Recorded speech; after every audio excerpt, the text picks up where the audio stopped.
दिन के 11 बजे हैं। अस्सलाम वालेकुम। ये रेडियो पाकिस्तान है। अब्दुल कदीर से खबरें सुनिए।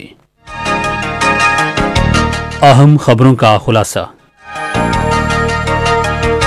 कौमी सलामती के बारे में पार्लिमानी कमेटी का इजलास आज इस्लामाबाद में हो रहा है, जिसमें कौमी सलामती के उमूर का जायजा लिया जाएगा। वज़ीर इत्तलात ने कहा है कि मुल्की सनअत बहाल हो चुकी है और तामीराती शोबा भी मुकम्मल तौर पर फ़ाल है। एहसास राशन प्रोग्राम के तहत मुस्तहिक अफराद के इंदराज के लिए वेब पोर्टल आज से खुल रही है। और अमरीकी सदर ने इराकी वज़ीर-ए-आज़म पर ड्रोन हमले की मजम्मत की है। और अब खबरें तफसील के साथ। कौमी सलामती के बारे में पार्लिमानी कमेटी का इजलास आज इस्लामाबाद में कौमी असम्बली के स्पीकर असद कैसर की सदारत में होगा। आला फौजी क़यादत कमेटी को कौमी सलामती की मजमूई सूरत हाल के बारे में ब्रीफिंग देगी। कमेटी कौमी असम्बली और सेनेट के अरकान पर मुश्तमिल है। विफाकी वज़रा, सूबाई वज़राए आला, आज़ाद जम्मू कश्मीर के सदर और वज़ीर आज़म, कौमी असम्बली में कायदे हिज़्ब इख्तिलाफ और दूसरी पार्लिमानी पार्टियों के रहनुमाओं को भी इजलास में शिरकत की दावत दी गई है।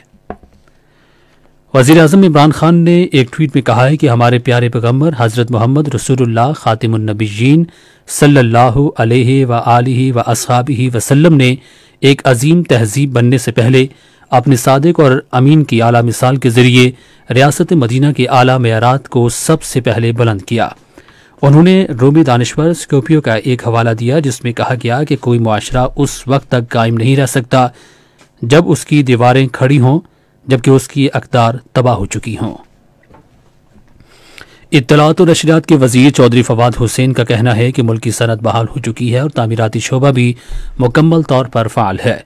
आज एक ट्वीट में उन्होंने कहा कि ज़री मईशत खुशहाल, जबकि इंफॉर्मेशन टेक्नोलॉजी के शोबे की बरामदात 3 गुना हो गई हैं। वज़ीर इत्तलात ने कहा कि मेहनत कशों, किसानों और सनअत की आमदन बढ़ गई है।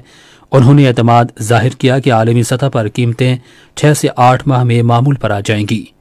उन्होंने मजीद कहा कि पाकिस्तान कोरोना वायरस के खिलाफ अपनी कामयाब पॉलिसी के बाइस आज बाकी दुनिया के मुकाबले में बेहतर पोजीशन में है, जिसे आलमी बरादरी ने भी सराहा है। एहसास राशन प्रोग्राम के तहत मुस्तहिक अफराद के इंदराज के लिए वेब पोर्टल आज से खुल रही है।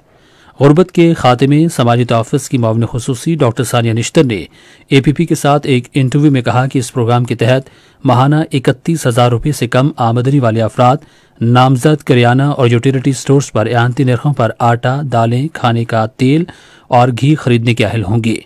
डॉक्टर सानी ने कहा कि मुल्क में एक अंदाजे के मुताबिक 10 लाख करियाना स्टोर हैं और अगर इनके बैंक अकाउंट्स हैं तो वे इस प्रोग्राम के तहत रजिस्टर होने के अहल हैं। अक़वाम मुत्तहिदा के खुराकी इदारे ने कहा है कि 43 ममालिक में कहत साली के दहाने पर मौजूद अफराद की तादाद बढ़कर 4.5 करोड़ हो गई है, जबकि दुनिया भर में भूख की सूरत हाल शिद्दत इख्तियार कर गई है। एक बयान में एग्जीक्यूटिव डायरेक्टर डेविड ने कहा कि इस साल के शुरू में 2 करोड़ 20 लाख अफराद से तादाद में इजाफे की बड़ी वजह ग़ज़ाई तहफ़्फ़ुज़ का एक जायज़ा है, जिसमें बताया गया है कि अफगानिस्तान में मज़ीद 30 लाख अफराद को कहत साली का सामना है। उन्होंने कहा कि तनाज़ात, मौसमियाती तब्दीली और कोरोना वायरस कहत साली की बड़ी वजूहात हैं। इराकी सदर जो बाइडन ने इराकी वज़ीर आज़म मुस्तफ़ा अल काज़मी पर हमले की मजम्मत की है। एक बयान में उन्होंने कहा कि अमरीकी इंतज़ामिया हमले की ज़िम्मेदार अफराद की शनाख्त के लिए इराकी सिक्योरिटी फोर्सेस की मदद करेगी। इतवार की सुबह बगदाद में उनकी रिहाइशगाह पर होने वाले मुसल्लह ड्रोन हमले में वो महफूज रहे थे। और ICC T20 आलमी कप में आज दुबई में रात 7 बजे भारत और नामीबिया के दरमियान मैच खेला जाएगा। पहला सेमीफाइनल बुध को अबुधाबी में इंग्लैंड और न्यूजीलैंड के दरमियान खेला जाएगा, जबकि दूसरा सेमीफाइनल जुमेरात को दुबई में पाकिस्तान और ऑस्ट्रेलिया के दरमियान खेला जाएगा। इसी के साथ खबरें खत्म हुई।